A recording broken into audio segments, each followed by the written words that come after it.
გუნდებით პირდაპირ ეთერში ჩემთან ერთად სტუდიაში არიან ეკა ციმაკურიძე, ახალგაზრდა იურისტთა ასოციაციიდან და იურისტი იაგო ხუჩია. ჩვენ საუბრობთ უკანონო მოსმენების შესახებ. გამარჯობა. ძალიან დიდი მადლობა ჩვენთან მოსვლისთვის. რამდენიმე ასპექტი აქვს ამ თემას. ეკა, მოდი თქვენგან დავიწყებ. ერთ-ერთი ეს არის დისკუსია იმის შესახებ, ქონდა თუ არა რუსთავიორს უფლება, რომ იურიდიული უფლება, რომ გაეშვა ეს ჩანაწერები ეთერში. ერთის მხრივ ცხადია თითქოს, რომ მას ამის უფლებას აძლევს გამოხატვის შესახებ კანონი და მეორე მხრივ სიცხლის სამართლის კოდექსი კრძალავს ჟურნალისტის პროფესიულ საქმიანობაში ჩარევას, მაგრამ განსხვავებული ხედვა აქვს თითქოს პროკურატურას. მანამდე სანამ რუსთავიორი გაუშვებდა ამ კადრებს, გააფრთხილა, ასე ვთქვათ, რომ ეს იქნებოდა სიცხლის სამართლის დანაშაული. ქონდა თუ არა ამ ტელევიზიას მოქცეულიყო უფლება, მოქცეულიყო ისე, როგორც მოიქცა. მოგესალმებით, მივესალმებით ტელემაყურებელს. ვიდრე პირდაპირ გავცემდე პასუხს ამ კითხვას, მინდა ძალიან მოკლედ თქვა იმის შესახებ, თუ რატომ არის ის მექანიზმები კანონმდებლობაში, რა მექანიზმებიც არსებობს ჟურნალისტისთვის მის პროფესიულ საქმიანობაში ხელშეწყობის მიზნით. ეს მექანიზმები არის ერთის მხრივ ჟურნალისტის უფლება თავად განახორციელოს ფარული ჩაწერა და ამ გზით მოიპოვოს ესა თუ ის ინფორმაცია და მათ შორის ინფორმაცია შესაძლო დანაშაული შესახებ თუ დანაშაულთან დაკავშირებით რაიმე მტკიცებულების შესახებ. ასევე მას აქვს, რა თქმა უნდა, კანონმდებლობა აძლევს უფლებას გაავრცელოს ისეთი ინფორმაცია, რომელიც არის დაკავშირებული, ვთქვათ, იგივე დანაშაულთან, ან მოპოვებული იყო ფარული გზით, ან იყო ჩაწერილი ფარულად. ეს მეთოდები და საშუალებები არის ნორმატიულად განმტკიცებული კანონმდებლობაში და პირდაპირ ერთმნიშვნელოვნად არის გათვალისწინებული. რატომ ხდება ეს? იმიტომ, რომ მედია არის რგოლი, რომელიც უზრუნველყოფს ერთი მხრივ საზოგადოებასა და მეორე მხრივ სახელმწიფოს შორის საზოგადოების მიერ სახელმწიფოს კონტროლის განხორციელებას. მედია არის ის ერთადერთი საშუალება, რომელიც უზრუნველყოფს საზოგადოების უფლებას მიიღოს ინფორმაცია და დემოკრატიულ სახელმწიფოში განახორციელოს სახელმწიფოს უწყებების კონტროლი. ამ თვალსაზრისით ყველა ეს რეგულაცია არის მნიშვნელოვანი და პატივსაცემი, ასე ვთქვათ, და სწორედ ეს არის მიზეზი, რომ საერთაშორისო ორგანიზაციები, საერთაშორისო კანონმდებლობა, საერთაშორისო სასამართლოების პრაქტიკა პირდაპირ განსაზღვრავს ხოლმე, რომ ეს არის ძალიან მაღალი ღირებულება დემოკრატიული სახელმწიფოსთვის და ამ ღირებულების შეზღუდვისთვის არის ძალიან სერიოზული მიზეზი საჭირო. როცა საუბრობენ იმაზე, უნდა გაევრცელებინა თუ არა რუსთავიორს ეს კადრები და ვთქვათ, უნდა დაასახელოს თუ არა თავისი ინფორმაციის წყარო.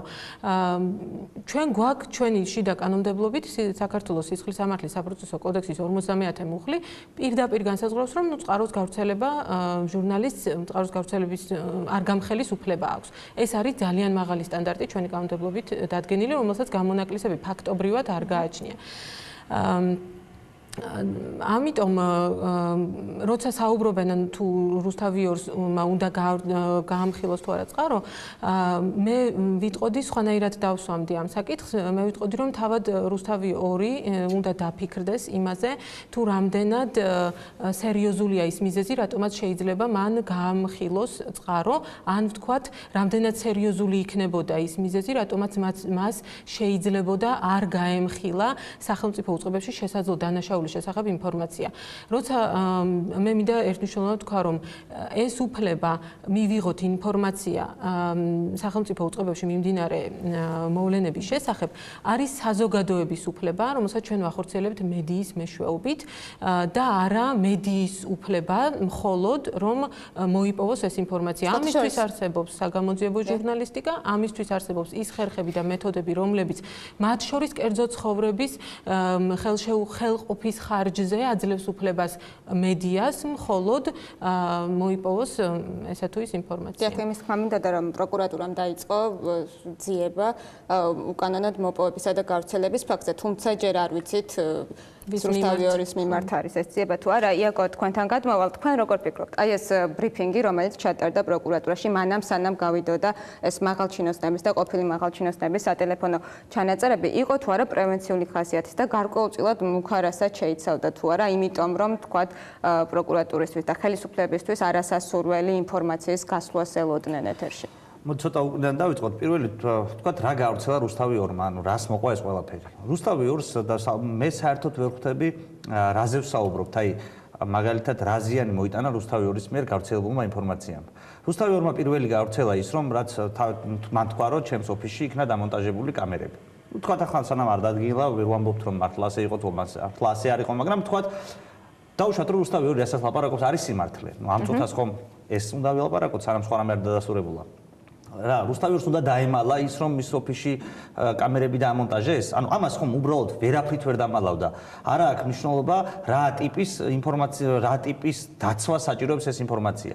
მის ოფისში ვიღაც თანამდებობის პირმა, როგორც რუსთავიორი აცხადებს, იქნა დამონტაჟებული კამერები. რა უნდა იქნა? უნდა თქვა რომ მე არა ამას არ გავუშვებ, ჯერ ვილაპარაკებ ზურგს უკან პროკურატურასთან, იქნებ რაღაც გამოძიების ინტერესები არ დავაზიანოთ და მე ამას ჩვენ რო ყოფილიყავით ნებისმიერი ადამიანები, აბსოლუტურად ლეგიტიმური იქნებოდა ჩვენგანაც. და მით უმეტეს რუსთავიორისგან ეს ორმაგად ლეგიტიმური იყო, იმიტომ რომ რუსთავიორი ამით არის დაკავებული. არა მხოლოდ თავის ოფისში, არამედ სხვა ოფისშიც რო ყოფილიყო მსგავსი თემა, რუსთავიორს ეს უნდა გაეცხადებია. ეგ პირველი.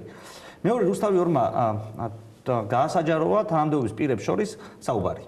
თანამდებობის თუ შეამჩნევდით ალბათ ყველა თქვენთაგან მოისმინა, ამ საუბრის შინაარსს გადამწყვეტი მნიშვნელობა არ აქვს. ანუ ეს არ შეიცავს. ანუ არაფერი არ ხდება. ანუ მას ამ საუბრის კონკრეტული შინაარსიდან გამომდინარე სახელმწიფო საიდუმლოება არ გასაჯაროებულა არანაირი. არც მაკომპრომიტირებელი ხასიათი არ შეიძლება ითქვას. რუსთავიორმა ეს გამოიყენა მხოლოდ და მხოლოდ იმ მიზნით, რომ მას დაემტკიცებია ის, რაც მან თქვა წინა დღეებში. მან თქვა, რომ ყველას უსმენენ, თქვა პირობითად, ამის დასამტკიცებლად მან დადო სხვა ტიპის რაღაცა მტკიცებულება.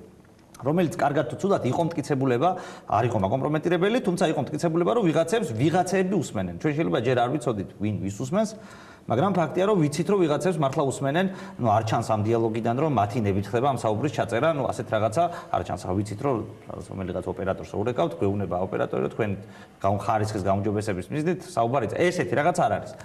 შესაბამისად, რუსთავიორთან დაკავშირებული მუქარა ვთქვათ, რომ თქვენ თუ ჭკვიანად არ მოიქცევით, რაღაცა პრობლემები შეგექმნებათ. მე არ მესმის, რატო შეიძლება იყოს ლეგიტიმური. აი, რა ქნა რუსთავიორმა ასეთი. მას არ გადაუღია, ფაქტია. ყოველ შემთხვევაში ეს არ დადასტურებულა, რომ რუსთავიორი უსმენდა ვინმეს. ეს ბრალდება მე მგონი პროკურატურასაც არ უთქვამს. ყოველ შემთხვევაში მე არ მომიკრავს ხული. რატომ არ ვცდილებთ ამ ინფორმაციას? რა არის ამ ინფორმაციის უკან? რა დგას ამ ინფორმაციის უკან? ისეთი, რომელიც არ უნდა გავცელდეს. თავად პროკურატურამაც როგორც ჩანს არ იცოდა ზუსტად რა ქონდა რუსთავიორს. ხო, ეს თუმცა ან რომელ ნაწილს გაუშვებდა მაგალითად.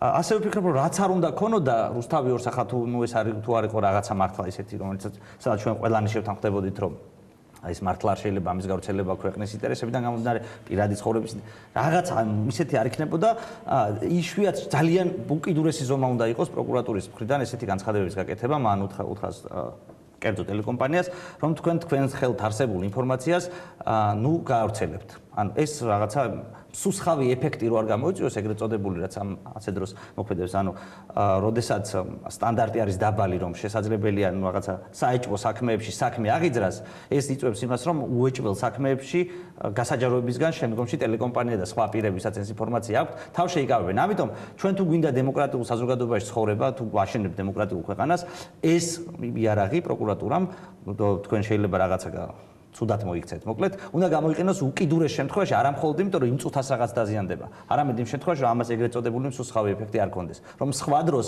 საჭირო ინფორმაცია ვერ მიიღოს საზოგადოებამ. გასაგებია, ხელისუფლების რეაქცია იყო ერთ-ერთი ყველაზე საინტერესო მთელ ამ ამბავში და პროკურატურამაც მალევე შემოგთავაზა ვერსია, როდესაც საქმე ეხება მაღალჩინოსნების ჩანაწერებს, მათ თქვეს, რომ ნაციონალური მოძრაობასთან მიდის, ასე ვთქვათ, კვალი, ანუ 2012 წელს დაიკარგა აპარატურა და შესაძლოა ის არის ყოფილი ხელისუფლების ან მასთან აფილირებული პირების ხელში. რამდენად დამაჯერებელია ეს არგუმენტები?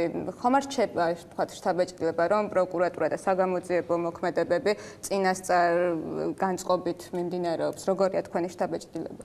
საერთოდ ძალიან ბევრი კომენტარი გაკეთდა მაღალი თანამდებობის პირების მხრიდან ამ საკითხთან დაკავშირებით და როგორც წესი ვისურვებდი მე პირადად რომ ეს კომენტარები სხვა შინაარსის ყოფილიყო, პირიქით წახალისება ყოფილიყო იმისი რომ გამოიძიონ დანაშაული და წახალისება იმისა რომ არ მოხდეს ჟურნალისტის დავალდებულება გაამხილოს წყარო და ასე შემდეგ. ნაცვლად ამისა ვისმენთ იმას რომ თითქოს სისხლის სამართლის კოდექსით გათვალისწინებული კერძო ცხოვრების ხელშეუხებლობის დანაშაული არ ვრცელდება ჟურნალისტის, ანუ ეს არ კვეთს ჟურნალისტის უფლებას ვთქვათ გაავრცელოს ასეთი ინფორმაცია.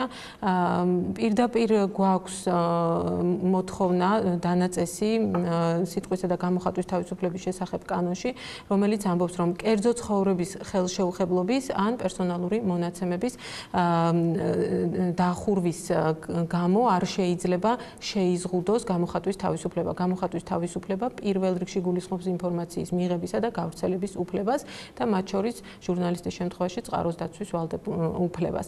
ამიტომ ეს კომენტარები მე ვფიქრობ დამოკიდებულებას აჩვენებს ზოგადად ამ საკითხის მიმართ. მე მრჩება შთაბეჭდილება რომ არ არის ბოლომდე გააზრებული ამ საკითხის სერიოზულობა, იმიტომ რომ ყოველთვის როცა საუბარია იმაზე და ფასდება რამდენად თავისუფალია მედია სახელმწიფოში და ეხლა მედიის როლზე დემოკრატიულ სახელმწიფოში თალკე სასაუბრო საკითხია ეს და მე მგონი ეს ყველამ ვიცით, როცა საუბარია მედიის თავისუფლების ხარისხზე ქვეყანაში, ყოველთვის პირველ რიგში კითხულობენ იმას, რა საშუალებები აქვს მედიას დამოუკიდებელი მუშაობისთვის, დაცულია თუ აი პირდაპირ დაცულია თუ არა ინფორმაციის ჟურნალისტის ინფორმაციის წყარო. ამაზე სპეციალური ცალკე რეკომენდაცია აქვს მიღებული ევროპის საბჭოს, სადაც დეტალურად არის გაწერილი თუ ვინ ითვლება ჟურნალისტად იყო საუბარი იმაზე თითქოს გენერალური დირექტორი ტელეკომპანიისა არ იყო იმ დროს ჟურნალისტური უფლებამოსილების განხორციელების პროცესში, როცა ამ ინფორმაციას ავრცელებდა და ასე შემდეგ. ნებისმიერი პირი, რომელიც დაკავშირებულია ჟურნალისტის საქმიანობის განხორციელებასთან, ხელს უწყობს მას მეხმარება თუ თქვათ მისი ხელმძღვანელია, ყველა ექცევა ამ შემთხვევაში ჟურნალისტის ჭრილში. ასევე ეს რეკომენდაცია არეგულირებს თუ რა ითვლება წყაროდ, როგორ უნდა მოხდეს მისი დაცვა და ასე შემდეგ. ეს არის ძალიან მნიშვნელოვანი საკითხი და მე ვფიქრობ, რომ სახელმწიფოს ამ შემთხვევაში უმჯობესი იქნებოდა, რომ ჩვენ არ ვისმენდეთ ისეთ კომენტარებს, როგორებსაც ვისმენთ დღესდღეობით. დასაგებია, იაგო, თქვენ როგორ ფიქრობთ, რამდენად დამაჯერებელია ხელისუფლების წარმომადგენლების და ასევე პროკურატურის ეს ვერსია, რომ შესაძლოა დღესაც ოპოზიციური პარტიის წარმომადგენლები უსმენენ ხელისუფლებას და თუ ჩავთვლით თქვათ რომ ეს მართლაც ასეა, მაშინ რაზე მეტყველებს ეს? შეუძლია თუ არა ხელისუფლებას დაიცვას მოქალაქეები თუ ის ვერ იცავს თქვათ საკუთარ თავს ამ შემთხვევაში? დავიწყოთ დამაჯერებლობით. მე საჯარო სამსახურში ნამუშევარი კაცი ვარ და მშვენიერ დღეს როდესაც საჯარო სამსახურიდან წამოვედი, ჩემი ნივთები, რომელიც მე როგორც სამსახურის უფროს სიმწუთას მებარა, დავაბრუნე სამსახურში. ერთ-ერთი ნივთი იყო მყარი დისკი, ანუ ვინჩესტერი. ჩვენი როგორც მას უწოდებენ ხოლმე. ეს ნივთი 2004 წელს უკვე ჩამოწერილი, უბრალოდ სხვა ვინჩესტერი არ ქონდათ და იმიტომ მომწეს დროებითი ერთდღიანი მოხმარებისთვის მე რატომღაც ჩემთან დარჩა. არც მე არ მახსოვდა, არც არავის.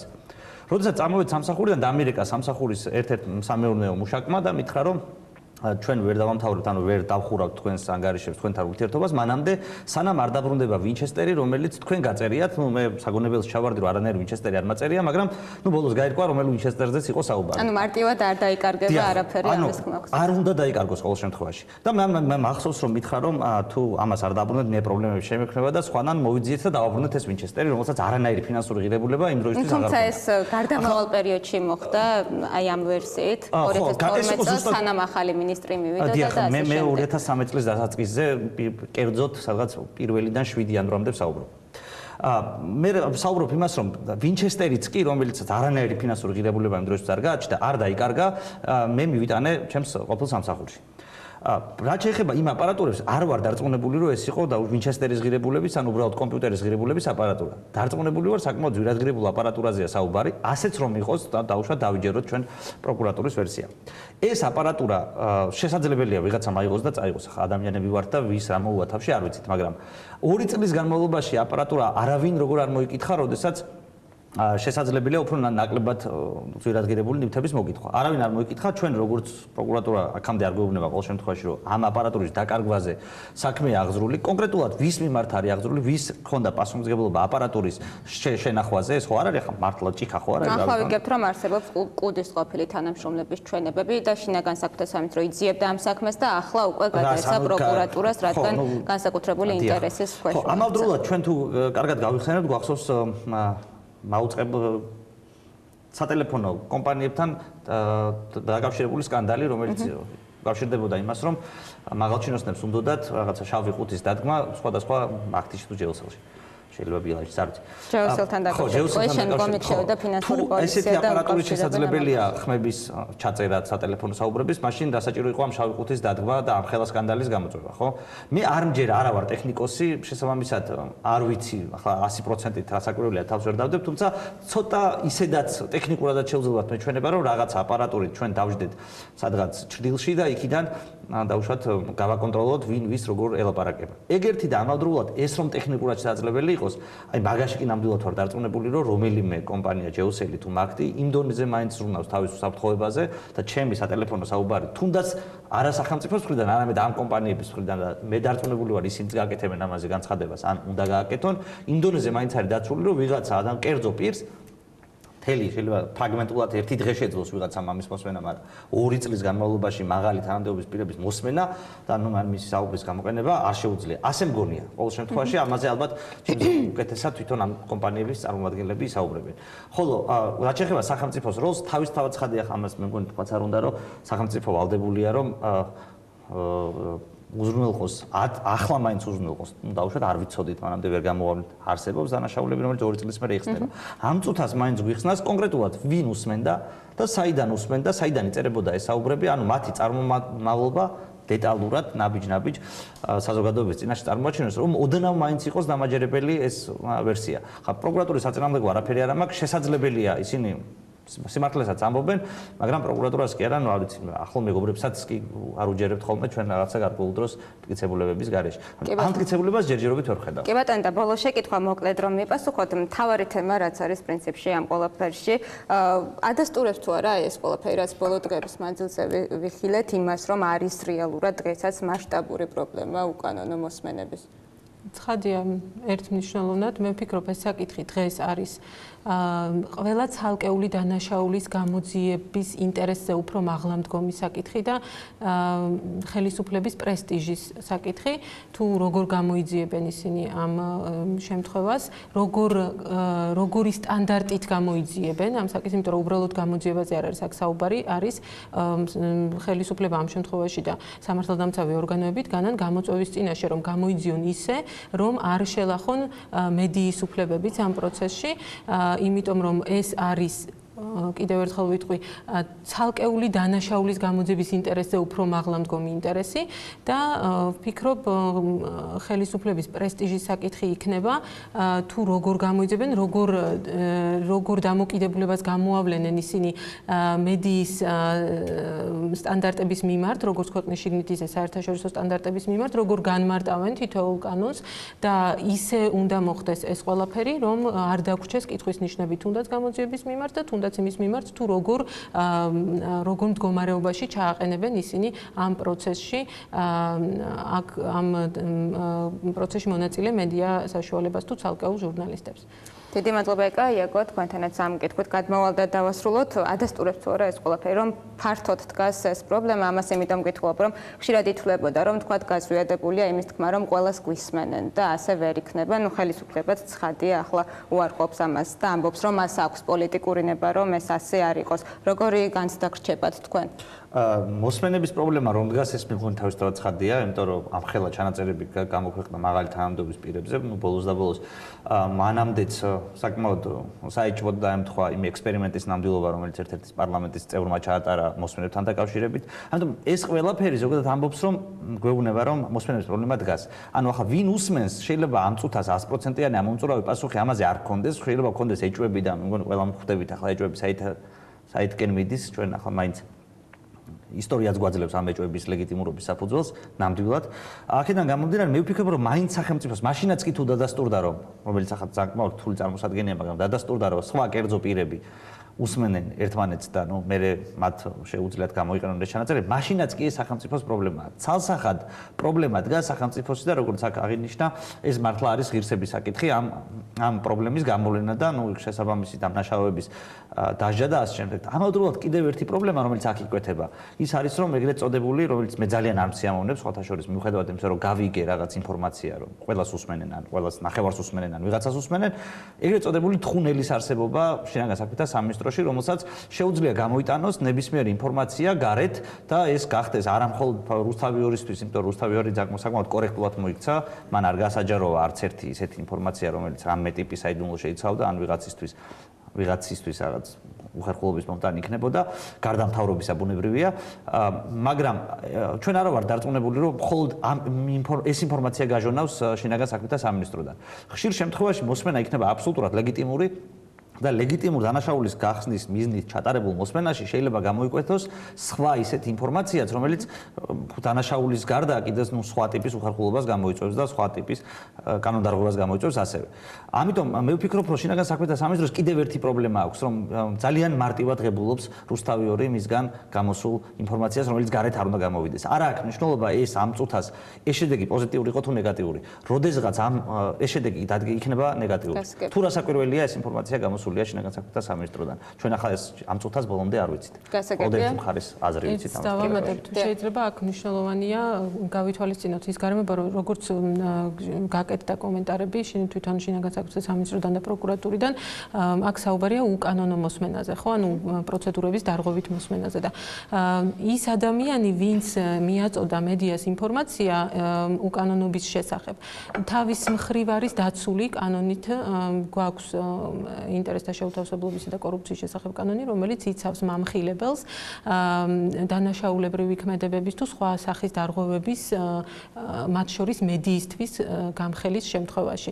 ასე რომ როცა ვამბობ, რომ რუსთავიორმა უნდა დაიცვას წყაროს კონფიდენციალურობა, ეს თავად უნდა გადაწყვიტოს, მან დაიცავს თუ არა, მაგრამ უნდა გაითვალისწინოს ყველა ეს გარემოება და ამავდროულად სახელმწიფომაც უნდა გაითვალისწინოს, რომ თუ კი ჩვენ გვეუბნებიან, რომ ადგილი ჰქონდა უკანონო მოსმენას, ჩვენ გვაქვს უფლება ვიცოდეთ, რომ ამას ჰქონდა ადგილი და ამისთვის ის პირიც კი, რომელიც ამხელდა სახელმწიფოს ამ დანაშაულში, არ უნდა დაიცაჯოს. გასაგებია. ძალიან დიდი მადლობა სტუმრობისთვის, გემშვიდობებით. თქვენ